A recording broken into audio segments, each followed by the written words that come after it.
ही नहीं हो रहा। हमारे पास ये जो रेको डेक का ये क्या हुआ है, करप्शन की वजह से ये सारा फंसा हुआ है। जिधर हर पाकिस्तान को पैसा और फॉरेन एक्सचेंज आना चाहिए था, नहीं आ रहा। वो कारके का वो हुआ सारा, वो करप्शन की वजह से 190 अरब रुपए का हमारे अगेंस्ट डैमेजेस हो गए। मैं तो शुक्र करता हूं प्रेसिडेंट अर्दोगान का कि उन्होंने बीच में पढ़ के हमें वो माफ करवाया, नहीं तो हमें 190 अरब और पड़ जाना था।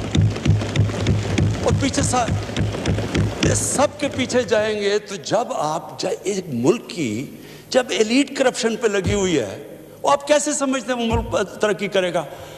हम जब आप किसी के ऊपर केस होता है वो कहते हैं जी पॉलिटिकल विक्टिमाइजेशन है। मुझे ये बताएं कि मेरे ऊपर पॉलिटिकल विक्टिमाइजेशन नहीं थी जब इन्होंने मेरे ऊपर 2002 का फ्लैट डिक्लेयर हुआ, मुझे इन्होंने सुप्रीम कोर्ट में 6 केसेस कर दिए। मेरे इलेक्शन कमीशन के अंदर मुझे सुप्रीम कोर्ट में 2 केसेस किए। क्या मैंने कहा कि कभी मैंने कहा विक्टिमाइजेशन है? मैं जवाब देता, मैं जब वो फ्लैट लिया था, मैं सारी दुनिया जानती है मैं इंटरनेशनल क्रिकेटर था, मैं तो जवाब दे ही नहीं था, मेरे पास तो कोई पब्लिक ऑफिस नहीं था। उसके बावजूद 10 महीने में स्पीकर साहब जो मेरे से सुप्रीम कोर्ट ने जवाब मांगे मैंने दिए। 40 साल पुराने कॉन्ट्रैक्ट दिए, मॉर्गेजेस दिखाए, किधर से पैसा आया, मॉर्गेज में कितना गया, कब वो मॉर्गेज दिया, फ्लैट कब बिका, बीवी से जो पैसे लिए हुए थे यहां जमीन लेने के लिए।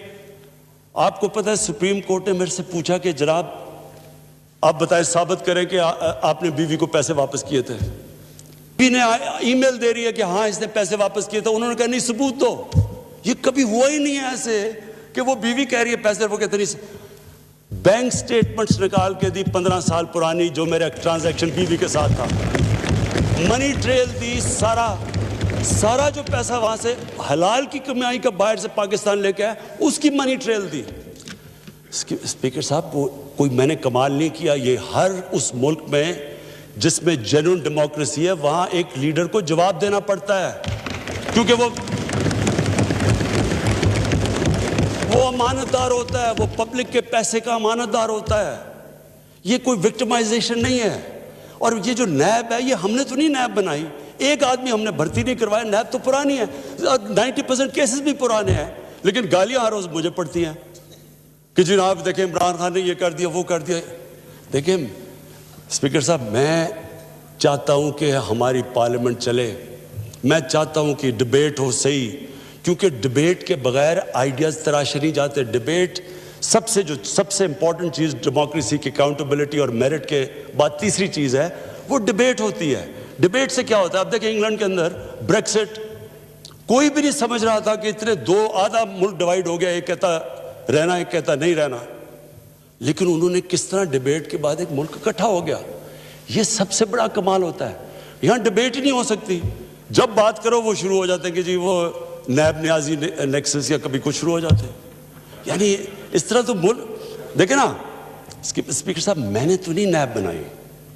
पॉइंट ये है कि क्या फंडामेंटल प्रिंसिपल ये है, क्या हमारे जो इक्तदार में लोग रहते हैं वो जवाब देना चाहते हैं अपनी वेल्थ का या नहीं देना चाहते?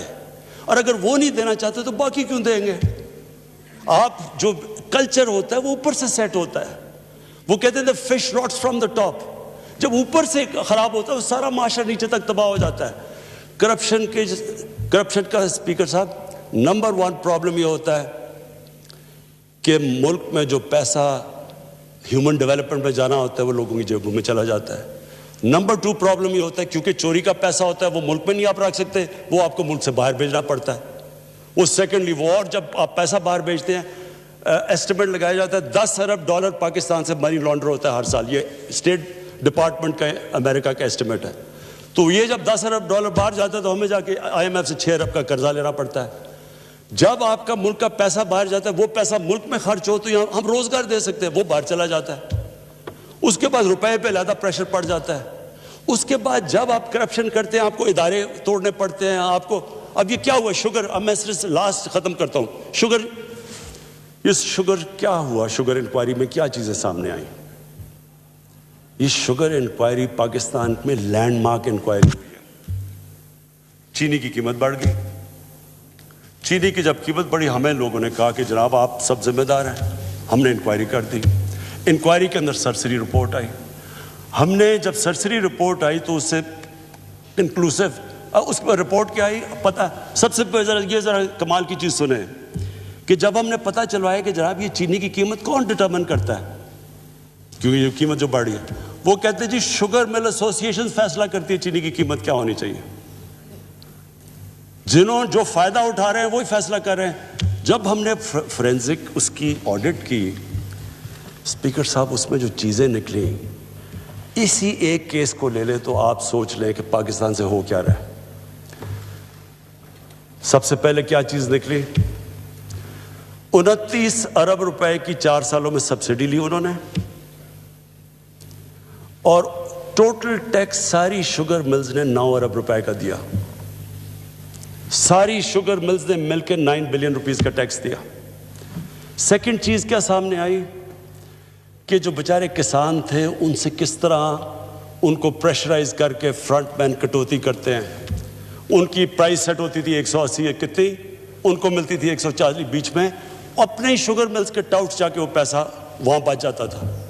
फिर पता चला कि जो शुगर स्टॉक्स पड़े हुए होते थे वो सिर्फ 60 to 70% डिक्लेयर होते थे, बाकी 30% ऑफ बुक्स जाते थे। बिलियन यानी अरबों रुपए का वहाँ फ़ायदा हो जाता था, सेल्स टैक्स बच जाता था। फिर पता चला कि जनाब जो चीनी एक्सपोर्ट की जाती है रिबेट तो ले लेते थे। ये ज़रा सुने, पता चला कि वो चीनी 70% अफगानिस्तान जा रही है। जब देखा तो वो अफगानिस्तान उसमें से थोड़ी सी बाकी चीनी वापस आ जाती थी। रिबेट भी ले लेते थे, सेल्स टैक्स भी बचा लेते थे। और ऊपर से जब मैंने वो चाइनीज़ प्राइम मिनिस्टर से मिला और हम अपनी एक्सपोर्ट बढ़ाने की, हमारे क्राइसिस हुआ था फॉरेन रिजर्व, हमारे पास फॉरेन एक्सचेंज रिजर्व्स का, तो जब मैंने चाइनीज़ प्राइम मिनिस्टर को कहा कि जी हम उसने कहा सरप्लस क्या, मैंने कहा जी शुगर मिल्स ने हमें सब ने कहा कि जनाब अगर आप चीनी नहीं उठाएंगे तो हम किसानों से नहीं लेंगे तो किसान सड़कों पे आ जाएंगे, तो आपको रिबेट देनी पड़ेगी। प्रेशर में हम नई गवर्नमेंट आई, हमने रिबेट दे दी। तो अब जब वह बेचने, जब मैंने उससे कहा कि जी हमारे पास चीनी का सरप्लस है, तो ये शाह जी यहाँ बैठे हुए थे साथ मेरे, मुझे कहता चीनी तो हम आपकी ले रहे हैं, आपकी चीनी की क्वालिटी भी बुरी है और आपकी चीनी हमारे से है भी ज़्यादा महंगी। तो स्पीकर साहब ये है एलीट कैप्चर इस मुल्क का, ये है अलमिया। और ये मैं आज आपको बता रहा हूँ, ये जैसी जैसी हम खोलते जाएंगे आगे, ये आप देखेंगे कि ये सारा मुल्क में ऐसे हो रहा है। जो लोग ऊपर बैठे हुए हैं वो ना टैक्स देते हैं, आवाम को भी महंगी चीज़ें देते हैं, मोनोपलीज हैं। सारे जितने स्टेट के इदारे थे, जितने रेगुलेटर्स थे, SCCP, competition commission of Pakistan, FBR, सब मिले हुए थे। इन्होंने 2 बुक्स रखी हुई थी, एक बुक के अंदर कि वो जो ऑफिशियल है, दूसरी बुक के अंदर बाकायदा रखा हुआ है कि केन कमिश्नर को कितने तनख्वाह जा रही है, वो FBR वाले को कितने पैसे जा रहे हैं, बाकायदा किताबों में लिखा हुआ है कि सारों को रिश्वत दे रहे थे। तो मैं सिर्फ ये कंक्लूड करता हूँ स्पीकर साहब, मैं अपनी ऑपोजिशन से बड़े रिस्पेक्ट से कहना चाहता हूँ, मेरी कोई किसी से दुश्मनी नहीं है, ना मैं कुछ बदला लेना चाहता हूँ।